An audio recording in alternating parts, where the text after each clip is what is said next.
Они не просто прислали бумагу на старый адрес, они официально записали в документах «Подозреваемый П.В. Дуров». Словно преступление сегодня не террор, не коррупция, а защита собственных конституционных прав. Повестка уходит в квартиру, где ты жил 20 лет назад, как письмо из прошлого. Но ударить она должна по-настоящему. По человеку, который отказался превратить мессенджер в инструмент тотальной слежки. Формально это всего лишь извещение, обычный конверт Почты России, штампы, казенный шрифт. Но в нем уже зашит сигнал. Государство больше не скрывает, что будет наказывать за попытку всерьез относиться к статьям 29 и 23 Конституции. Чтобы понять, как мы дошли до этого абсурда, нужно вспомнить, что уголовное дело против Дурова в России возбудили еще зимой.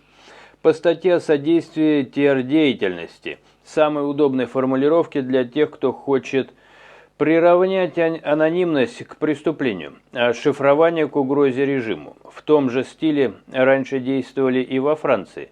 Там против него запускали расследования, прикрываясь борьбой с преступностью и террором. Хотя на деле под удар попадала сама идея свободного интернета и неприкосновенности личной жизни. На официальном языке это звучит как регулирование платформ, но за закрытыми дверями разговор проще. Либо ты отдаешь ключи от переписки, либо становишься удобной мишенью для уголовных дел. И вот теперь повестка прилетает туда, где ты давно уже только призрак в домовой книге. Как будто система нарочно демонстрирует. Она может достать тебя даже через 20 лет и тысячи километров.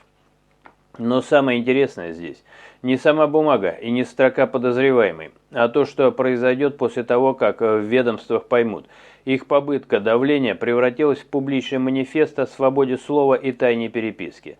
Потому что фраза «горжусь тем, что виновен» в этом контексте уже звучит не как ирония, а как формулировка нового типа преступления – защищать те статьи Конституции, которые государство само же давно перестало признавать. Сейчас они называют подозреваемым человека, который на словах всего лишь напоминает право на свободу высказывания и тайну сообщений, не выдается спецслужбам по доверенности, а записано в основном законе страны. Завтра под подобные повестки могут попадать уже те, кто пересылает неудобные новости, подписывается на неправильные каналы или просто отказывается верить, что цензура – это норма.